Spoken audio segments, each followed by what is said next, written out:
So, welcome everybody, and we'll get started. So, the topic today is sort of an ephemeral one: the power and grace of beauty.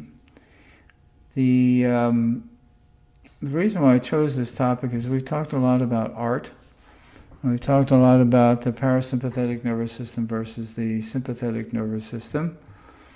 In that when we're meditating, when we're doing meditation and compassion exercises, what's happening is that we are feeding, nurturing, and prioritizing our parasympathetic nervous system, which is, for those of you who don't know, that we have the central nervous system, and that's divided into two nervous systems, actually three now, including the gut, but we'll leave that for another topic, about the sympathetic and parasympathetic nervous systems. And so the sympathetic nervous system is the one that's a fight, flight, or freeze. That's when it's a very active, for very active states and for survival, and that's where anger is and habitual reactions and all that. And the parasympathetic nervous system is a sense of ease, well-being, connectedness, gratitude. And oftentimes, I was just acutely aware of this with a good friend of mine who's got very high energy person, and she's in business, and she's very active, and she was just telling me that she had to take a lot of time off over the last year just to rest, and I asked kind of what she did, and so she really didn't do anything. She slept a lot and just hung around because her nervous system had been overamped for such a long period of time. She had to just stop. And she carried on her business a bit, but really toned everything down. The problem was that it was her sympathetic nervous system that was worn out. She's very active, very busy, a lot of moving pieces in what she does. And she was depleted. So when she was resting, the thing that didn't occur was a stimulation to her parasympathetic nervous system. Because the sympathetic and parasympathetic nervous systems vary inversely. Like we can be, lying in a hammock thinking about dinner and we're going to have friends over and that sort of thing. And then all of a sudden, car crash right in front of, out in the front yard. Well, we jump out of our hammock and so we're instantly in our sympathetic nervous system because there's an emergency. We need to take care of something. There's something, we don't know what happened, but it's an emergency, needs to be taken care of. And so what happens is the parasympathetic nervous system then shuts down. We don't lie in the hammock and go, well, it'll be okay, we'll just, I think what I'm going to have for, entrees for dinner. We stop that entirely and take care of whatever we need to address. And so when we do, and the opposite is true. I mean, if we're in a strong sympathetic nervous system dynamic and we've got a lot of things on our mind, we're trying to get this done, we're trying to get that done, how are we going to do this, and how is this going to happen, what if that doesn't happen, all this stuff is going on in our sympathetic nervous system. And we do that for a long period of time, we get burned out. And the way to come back into balance is twofold. One is we have to reduce the sympathetic nervous system activity. But the way to do that really is not just to shut down, because there's no replenishing there. There's no building up, there's no nurturing there. So, and this is the difference between old school psychology and the psychology that began to shift, the quantum shift in psychology in the 70s, 50s to 70s, where let's say somebody's suffering from anxiety, which means that their sympathetic nervous system is dominant all the time. They're fretting about this, they're fretting about that. What if this happens? What if that happens? And they get angry with themselves, they get angry with other people, and so they're sympathetic dominant. And so typically the way old school psychology deals with that, you reduce the anxiety. So you work with somebody to find out what the reactions are about and help them decrease their anxiety reactions. But when we do that, all we're really doing is reducing the level of anxiety. We're not really bringing the person back into homeostasis, which means a balance between the sympathetic and the parasympathetic nervous systems. And the new wave, called the third wave of psychology, when somebody's got anxiety, the first thing I take a look at is how's their parasympathetic nervous system in general. What's the activity like? What's it like? How were they trained as kids? What was going on in the family? Was the family always very active and sympathetic dominant, or were they also parasympathetic dominant at times? So we take a look at that, along with developing coping strategies for the anxiety, stimulating the parasympathetic nervous system through mindfulness and compassion. And gratitude-ness is one of the best ways of bringing our parasympathetic nervous system back online. And when we do that, things balance out. Our anxiety levels come down as we stimulate our parasympathetic nervous system. And this friend I just mentioned, I didn't get to talk to her enough the other day, but it's something a concept I want to introduce to her, because she was depleted from her work state pretty much, but she hasn't rebalanced yet. So we'll see. I'll give you all an update on that as that proceeds. But I hope she can, because she's really good at what she does, and she's got a lot of stuff going on with business and family. So today, beauty, we've talked about before about how to stimulate our parasympathetic nervous system and how important that is to do, and how mindfulness does that. But one of the things that can help is beauty. Now, we've talked about art, and I did one session on the photographs of Gary Winogrand, which was really fun. And sometimes I'll use analogies to, like for instance, if you ever saw the Monet's water lilies in person, these enormous canvases, it's just strikingly beautiful. And just standing there and looking at them is a marvelous experience. So, and when we're doing that, our parasympathetic nervous system is where all the nourishing occurs, all the gratitude occurs, all the connection occurs. They say when we're really connecting with other people, heart connection like we do here and in our daily life, that's the parasympathetic nervous system working. And so one of the easiest ways to start rebalancing and stimulating the parasympathetic nervous system is gratitude, but also beauty is also. What I've noticed with people who've taken the 8-week course, oftentimes, or people starting meditation, they say, how's it going? And they say, well, I was noticing the sunrise this morning, or something like that. We went for a walk the other day, and all the flowers were out, and the birds.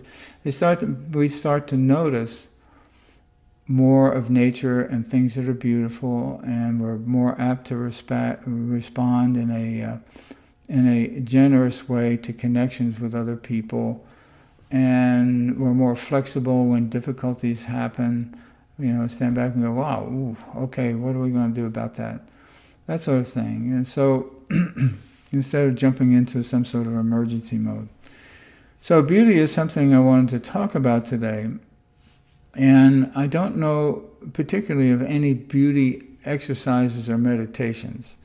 So I'm going to, it will be the basic mindfulness meditation, and I'll talk some about beauty there, and also in the self-compassion exercise, because it's as if when we start opening up this part of our being to the quality of things, then that's the parasympathetic nervous system.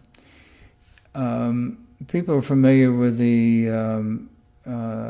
with Zen, at least by name. It's one of the branches of Buddhism, and it came from a single lecture of the Buddha when the Buddha was alive 2,500 years ago. And the lecture was, he had a flower, and he just stood there and held the flower, and that was the entire teaching. But from that, Zen has emerged, because there's been a lot written about it, that lecture, and the way I interpret it is that what he was saying is, take a look not just at the flower as a flower, but what is the being of a flower? What is the suchness of the flower? And when we do that, a sense of wonder begins to arise. Like, how does that all happen? Why is it beautiful? Why is it that color? Why does it have that pleasant smell? And as I mentioned in the email I sent out, I mentioned two things. One was Thich Nhat Hanh's.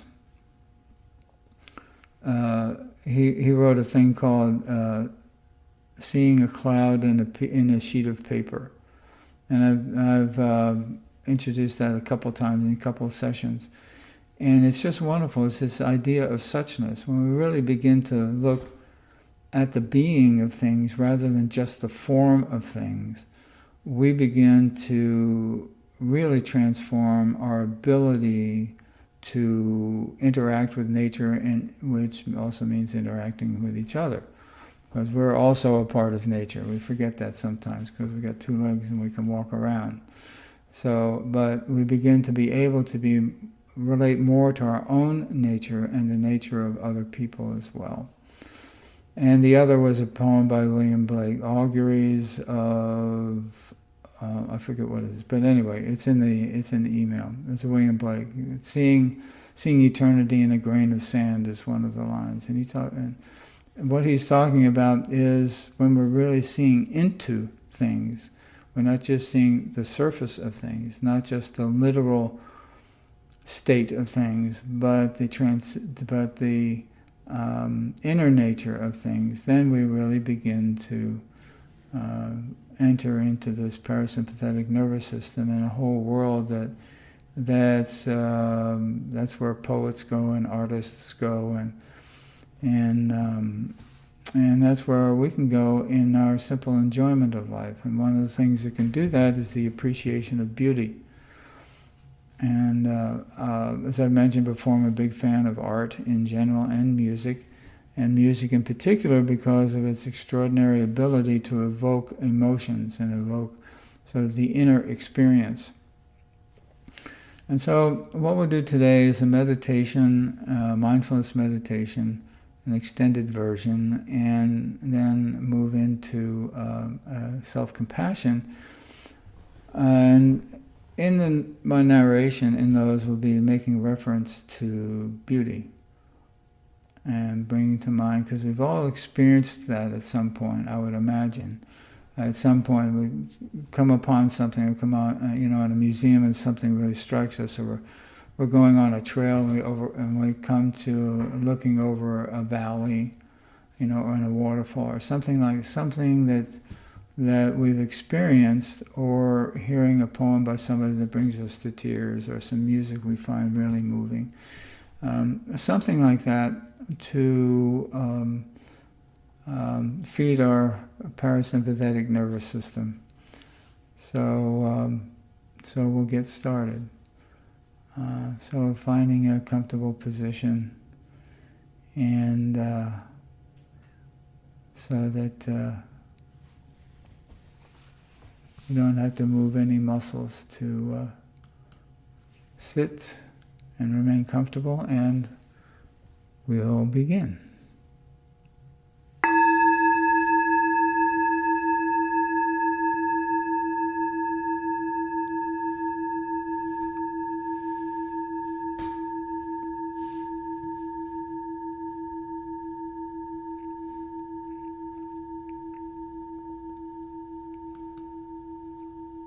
And settling with ease as best we can, sort of sinking down into oneself and resting there. And when thoughts or feelings arise, simply recognizing what has arisen and releasing it and bringing our awareness back to the present moment.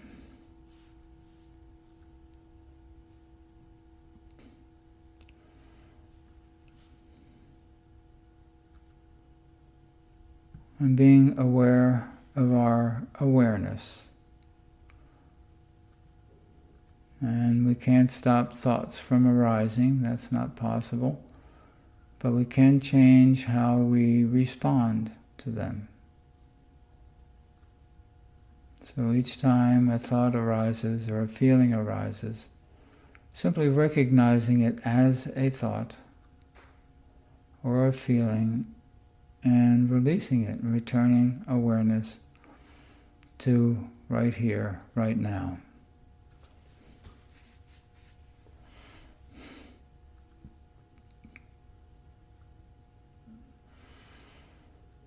And getting a sense of where we are sitting and the points of contact with the chair or the floor or wherever we're sitting. And to know that wherever our mind may go, or our awareness may go, our body is still right here.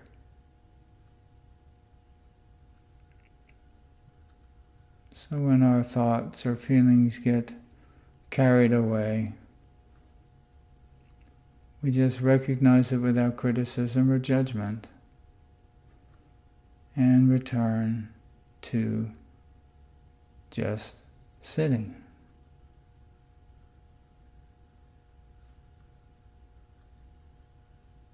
And depending on how we are today or our biorhythms, sometimes our mind is very busy and we can't really stop it, and it's hard to remember to be aware of the thoughts, and that's okay, because sometimes it's just like that. And so that's why we call it practice.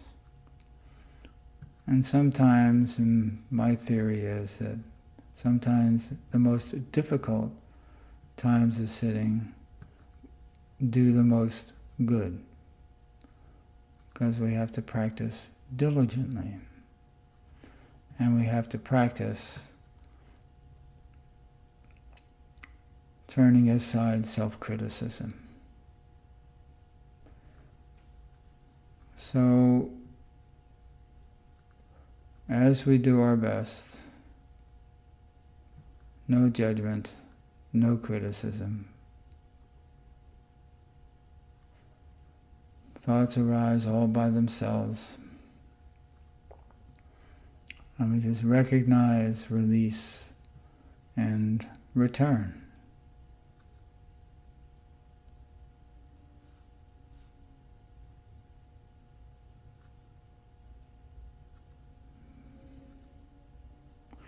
And as we do this, sometimes it gets easier and sometimes the mind rebels and it gets more difficult. But either way, that's the practice.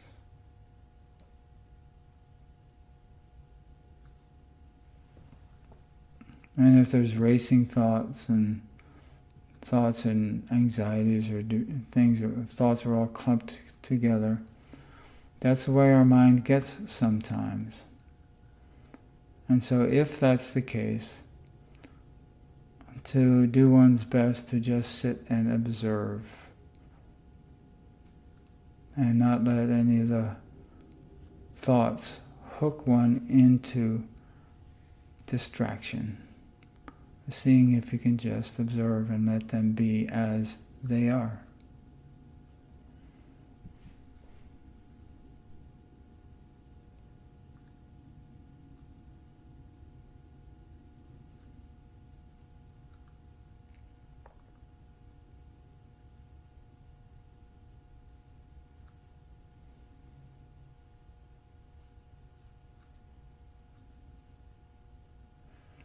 And as we do this, we may become aware that our awareness is a faculty we can direct and guide.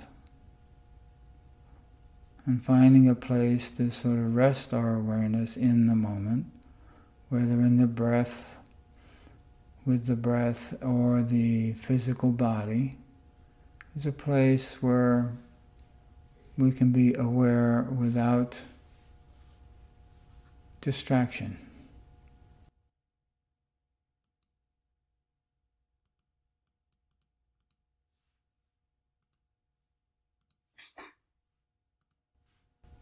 And as we do that,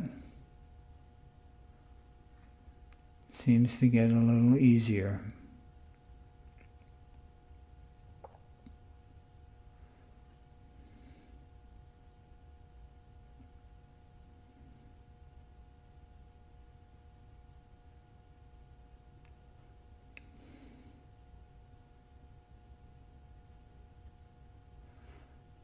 And sometimes the brain, the mind will give us thoughts that are particularly difficult in order to draw our awareness away. That's okay. Whether the thought is pleasant or unpleasant, horrible or magnificent, it's just a thought.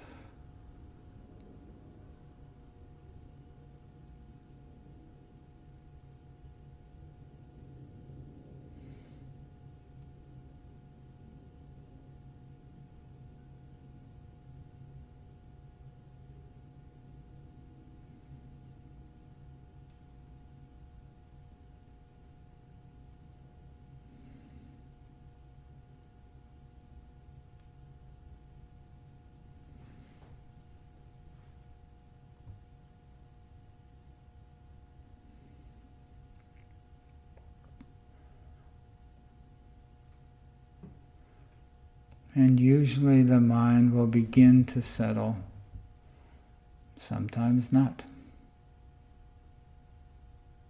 And so we practice anyway, recognizing, releasing, and returning our awareness in the present moment.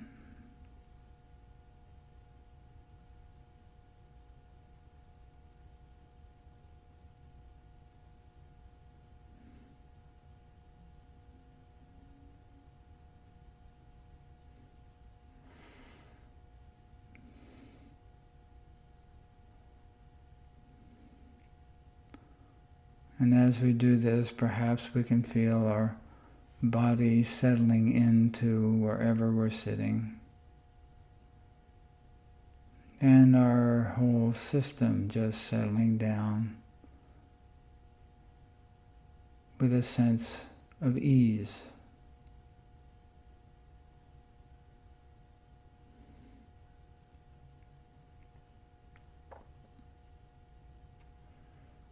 Perhaps considering expressing a little gratitude toward our body, because without it, where would we be?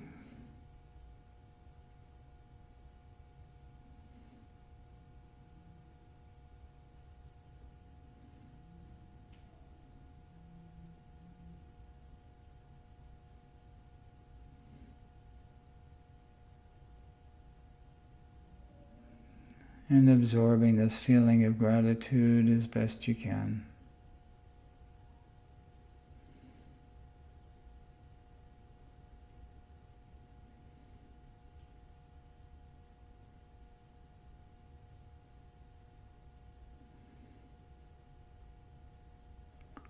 And knowing that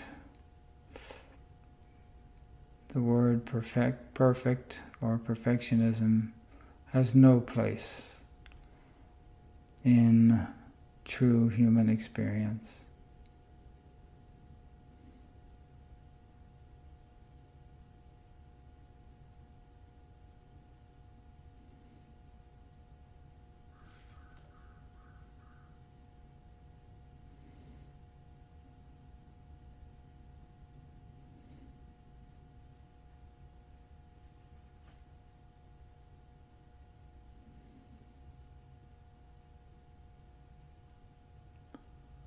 And now in this state of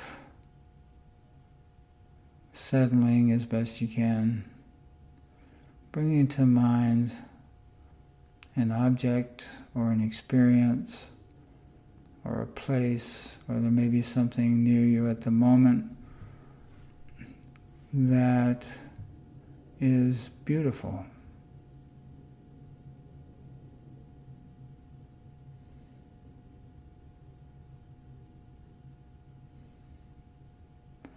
It may be an experience from long ago or recently. It may be as simple as opening the door in the morning and feeling the morning's sun on your face.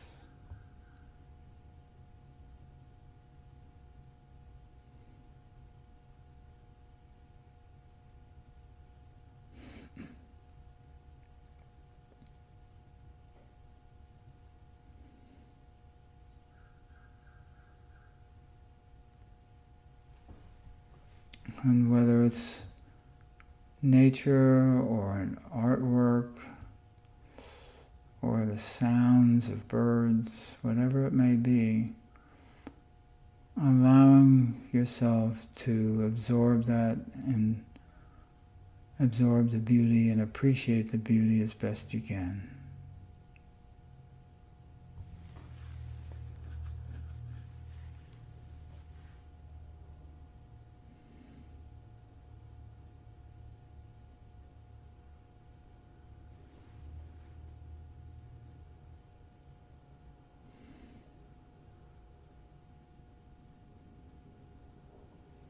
And allowing ourselves to savor the experience just because we can.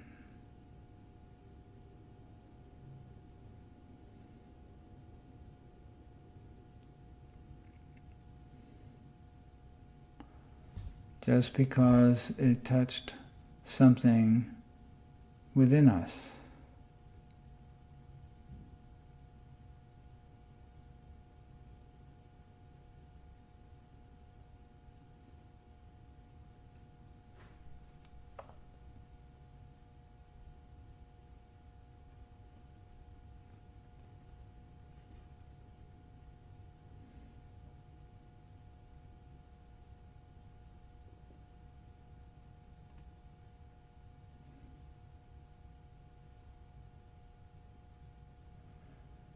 And allowing ourselves to feel that touch.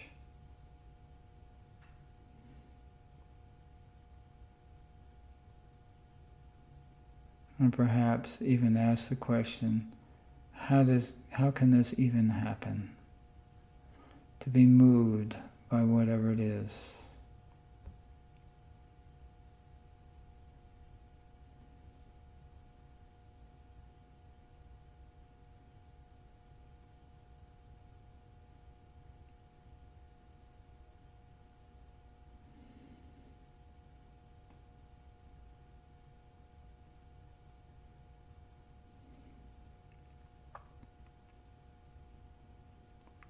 And allowing this experience to resonate throughout your being as you can.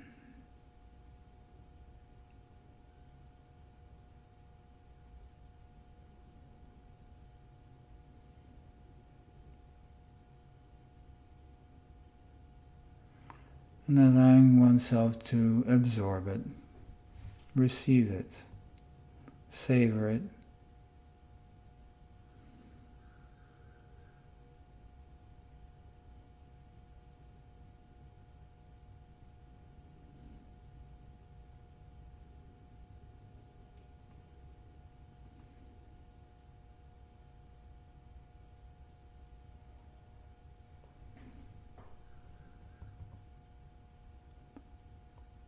knowing that the only way we could experience beauty is allowing that which we're perceiving to touch the beauty inside of us that perhaps was sleeping.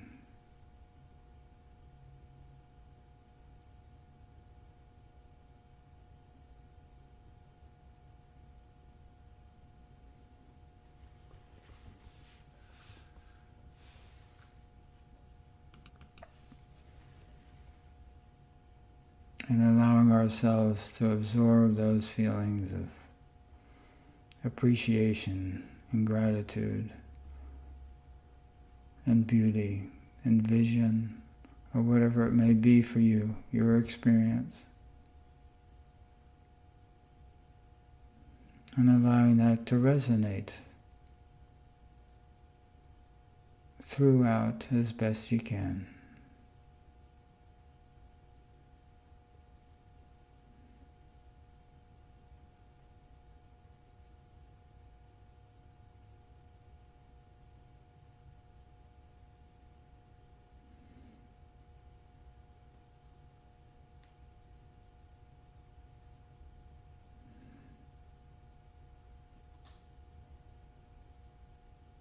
And resting in this state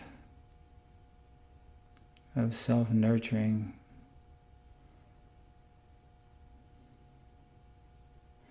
allowing compassion to arise if you can.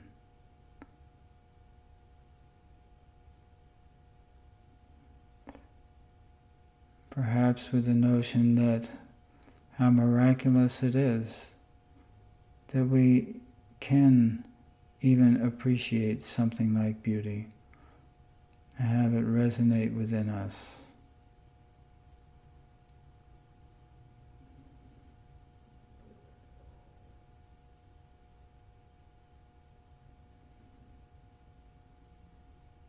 What is it awakening in us?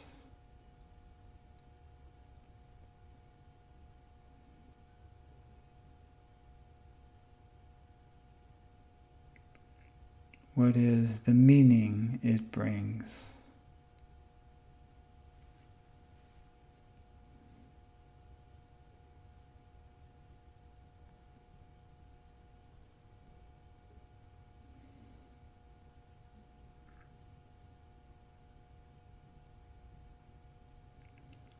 And that allows us to connect with the world, direct connection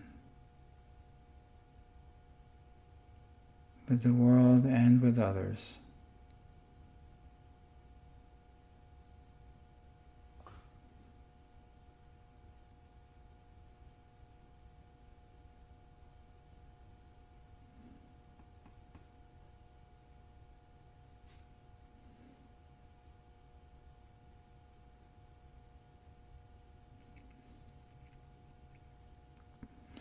And allowing us to be in reciprocal enjoyment.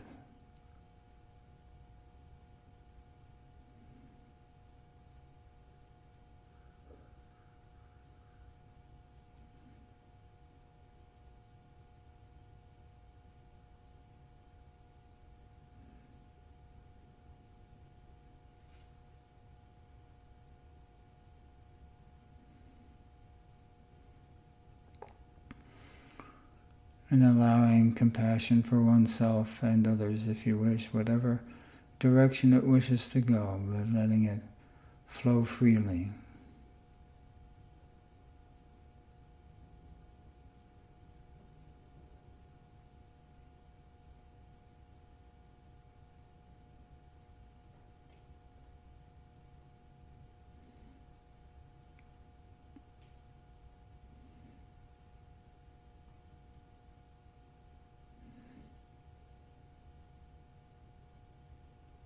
And perhaps realizing how in many ways we are very fortunate.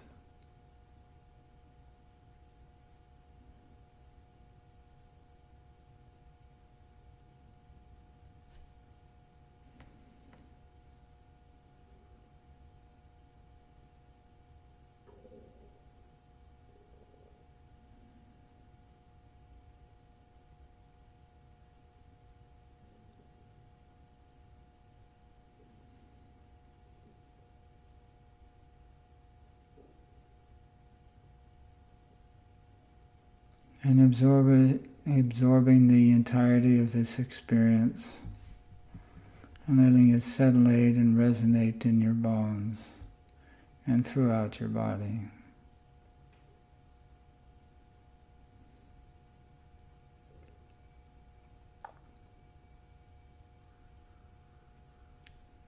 So that in a moment when the bell rings again, you can bring this with you as you go about your day.